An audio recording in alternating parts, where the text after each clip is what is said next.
So, being a nerdy future math teacher, I've struggled with coming up with a creative way to express my ideas of what I would bring to my future classroom to make students' learning relevant and real.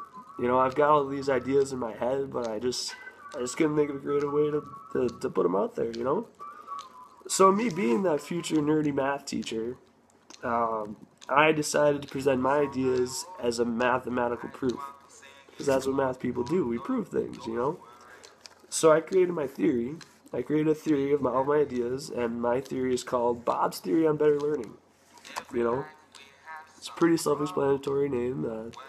It's my theory on what I think my classroom would look like to promote better student learning. And this theory reads as follows. Through creating an open classroom environment which encourages movement, emotional engagement, and student-teacher interaction, we as teachers can promote better learning. It's pretty straightforward, pretty simple, but like anything there is, we need to prove that theory, you know? So my theory is based upon my own personal experiences, classroom discussions in Dan Glisczinski's class, as well as the expertise of several professionals and their readings. So, you know, that's my theory. I stated it, and now throughout this video, I'm going to go through a few things and try to prove it. Here it is. One piece of Bob's theory of better learning is that the students must be movement. This portion of the theorem can be proven by Theorem 1.1, which is Rady's law of 0 hour. This law is based upon a school that it has implemented a new 0-hour program. A select group of students agreed to participate in this program in which they essentially had an extra gym class before school started. This not only got their bodies moving, but their brains as well. The students at this school that participated in 0 hour showed a 17% improvement in reading and comprehension compared to 10% improvement in the students that did not go to 0 hour.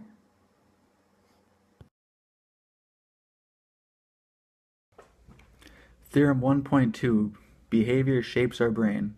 World-renowned genetics professor Dr. Fred Rusty Gage stated, "We've always known that our brains control our behavior, but not that our behavior can change the structure of our brains."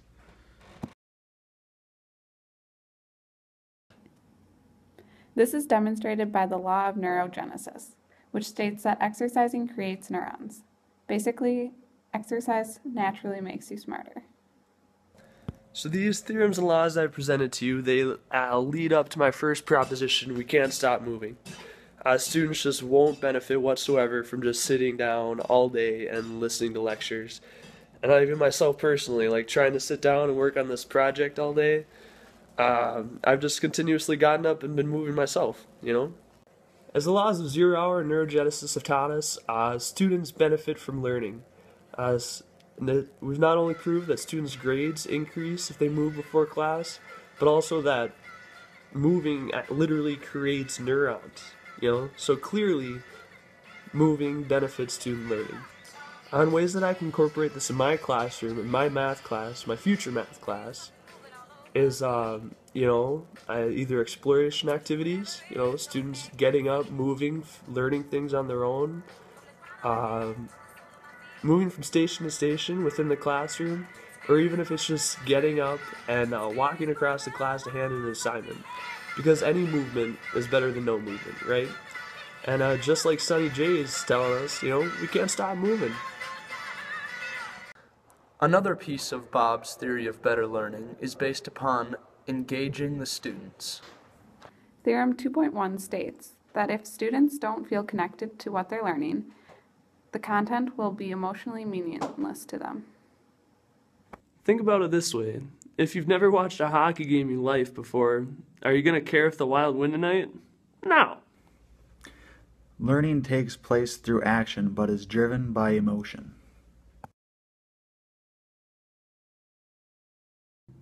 Take a look at this video of Andy playing a game of ping pong.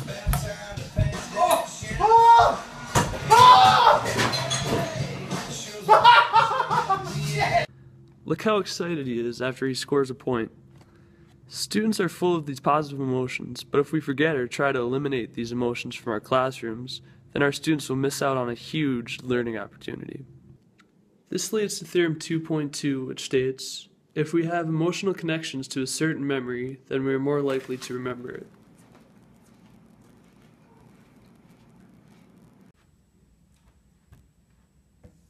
So my next proposition is that we need to care. We need to design educational experiences that create relevant emotional connections between the students and the information that they're learning, so that they care about what we're teaching them. I'm going to make content relevant in my classroom by getting to know my students and connecting mathematical equations and formulas and all that kind of stuff to things that are relevant to my students' lives, such whether it's sports, food, or music.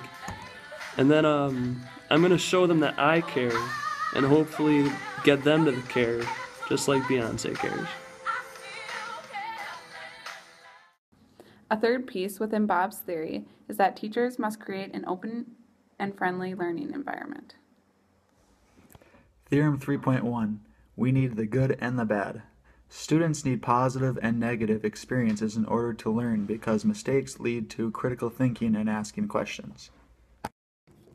But in a classroom setting, in order for students to be willing to make those mistakes, the classroom climate has to be open. There needs to be some sort of social relationship between the teacher and the students so that the students feel comfortable taking those risks, asking questions and being wrong sometimes. The law of don't be mean, and this is a big one. When negative responses are triggered by the environment, positive outcomes are unlikely. Threats and punishments do not alter students' life, the attitudes, or produce true learning.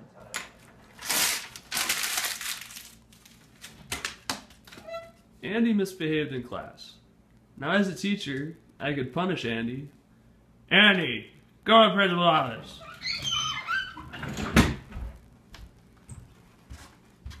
But simply by punishing Andy, he's not going to learn what he did wrong or why he got punished even. Theorem 3.2, feel free to smile. Forget about the no smiling until the holiday rule.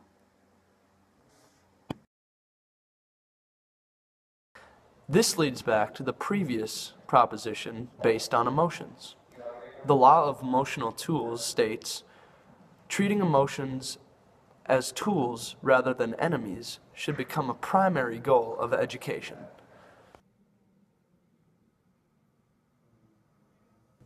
Why not smile? Smiling's contagious, and I'm pretty sure that might be a scientific fact. Maybe. But if we smile and we show that we're excited about the content that we're teaching our classrooms, then maybe our students will catch on to that and they'll be excited about it too, So my third proposition is pretty simple, but I think it's the most important one to me, and it's simply be happy. I plan on creating a friendly and open learning environment in my classroom when I eventually have one. I'll greet students in my classroom with a smile and a hello. I'll be able to promote my students asking questions and taking risks by showing them, taking some risks myself and showing them that's okay. From my personal experience, I've always learned the most in classrooms where I feel connected to and I have a personal connection with the teacher. Because then I learn the most from them, and I feel open with asking questions. I feel open talking to them after class, and I think that's an important part of being an effective teacher. And I think that creating this type of environment is one of the biggest keys to student success. Because if students feel comfortable around their teachers, they feel comfortable in the classroom, raising their hand and asking a question, then really that's when true learning happens, is when students are asking questions and figuring things out on their own. There you have it. So that's my proof of Bob's theory on better learning. Through the three propositions that I presented, along with all of the laws and theorems I presented that come from the experts themselves, I believe that I've proved Bob's theory on better learning. So now all I need to do is take my theory that I've now proved, and all of the ideas behind it, and implement this theory into my classroom in the future. But unlike actual mathematical laws and theorems, my theory is probably still subject to change, as more research is done, as I continue to learn and grow as a professional. Well, that's about it. That's all I've got. Thanks for watching.